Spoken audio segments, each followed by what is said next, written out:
there! Today we are going to see how to use the relative pronouns that we saw yesterday in real conversation.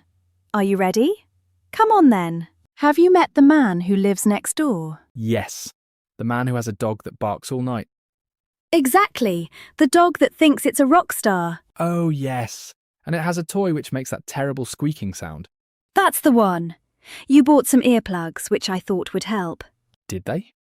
No, they're the earplugs that you bought online. Ah, the ones which don't work? Exactly. And yesterday I met the woman who lives next door. The woman who always complains about the noise. Yes, she told me about a hotel which is very quiet. Great, let's go there. We can't. It's the hotel that the dog lives in. Wait, what? Just kidding. Ha ha ha ha. Very funny. You're the woman who needs better jokes. And you're the man who needs better earplugs. That's right. Ha ha ha ha ha.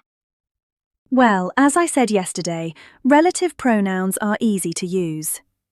Take a couple of sentences and try to link them together. Oh, do you know where I am today?